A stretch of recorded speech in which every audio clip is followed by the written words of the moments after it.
बहुत से लोगों को यहाँ पे मैं एक चीज़ बताता हूँ, प्रॉफिट सेंटर और कॉस्ट सेंटर का डिफरेंस। प्रॉफिट सेंटर जो होता है वो क्या होता है कि प्रॉफिट जनरेट करके देता है। तो प्रॉफिट सेंटर हो गया पूरा प्लांट जो आपको रेवेन्यू जनरेट करके देता है, और कॉस्ट सेंटर वो होता है कि जिसके ऊपर कोई कॉस्ट इनकर होती है।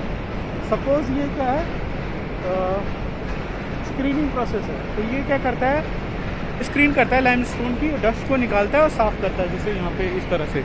तो ये कॉस्ट सेंटर है। तो इसमें कौन कौन से एक्सपेंस होते हैं? इसमें एक ऑपरेटर होता है, बिजली का एक्सपेंस होता है, और क्या हो गया, ऑपरेटर हो गया, बिजली का एक्सपेंस हो गया, इसमें ऑपरेटर हो गया, इसकी इलेक्ट्रिसिटी कंजम्पशन का एक्सपेंस हो गया, रिपेयर एंड मेंटेनेंस की कॉस्ट हो गई। तो इसलिए क्या होता है, इसको कॉस्ट सेंटर बोलते हैं। तो जितने भी कॉस्ट इनकर होती है इससे रिलेटेड, इस कॉस्ट सेंटर पे चार्ज होती है। तो पता चलता है कि जैसे इसकी प्रोडक्शन कैपेसिटी 400 मैट्रिक टन है पर आवर, तो जितने घंटे भी चला 8 आवर पे 8 चौको 3200 मैट्रिक टन का प्रोडक्शन देना था।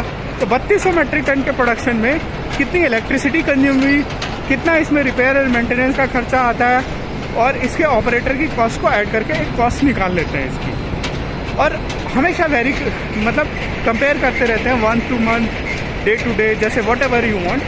तो इससे पता चलता है कि कितनी कॉस्ट आपकी ये ले रहा है।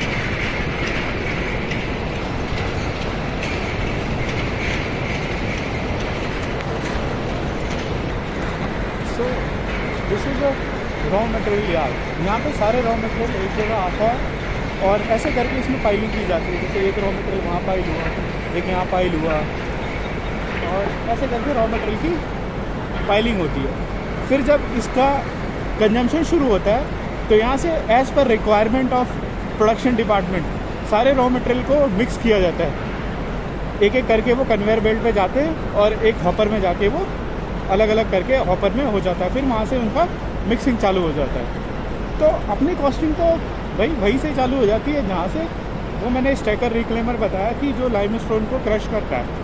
अब जैसे मैंने बताया हर मशीन की अपनी कैपेसिटी है कि कितना प्रोडक्शन करती है, कितना बिजली कंज्यूम करती है।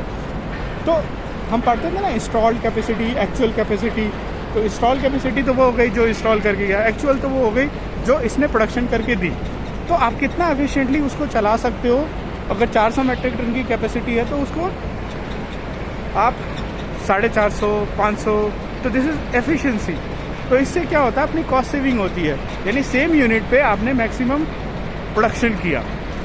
तो वो मेज़र करना पड़ता है, और मतलब ऐसी कोशिश, मतलब उसको चलाना भी ऐसा पड़ता है कि ताकि वो उतनी एफिशिएंसी दे। अब कैसे देगा वो डिपेंड करता है लाइमस्टोन के आपके साइज़ पे। अगर लाइमस्टोन का साइज़ कम है तो आपका वो मशीन ज़्यादा चलेगी, अच्छे से चलेगी, पावर कंजम्पशन कम होगा, प्रोडक्शन अच्छा होगा, कॉस्ट कंट्रोल होगी। तो यहीं कॉस्ट कंट्रोल हो जाएगी तो आगे भी वो अच्छे से स्मूथली कंज्यूम होगा। तो these are so many things, बहुत सारे फैक्टर होते हैं कॉस्ट को कंट्रोल करने के।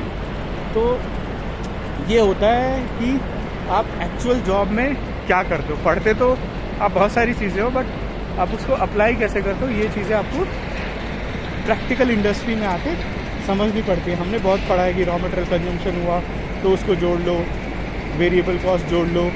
तो यहाँ पे वेरिएबल कॉस्ट आपको बहुत तरीक़ों से अलग करनी पड़ती है। तो ये सारी चीज़ें आपको प्रैक्टिकल एक मैन्युफैक्चरिंग फर्म में मिलता है।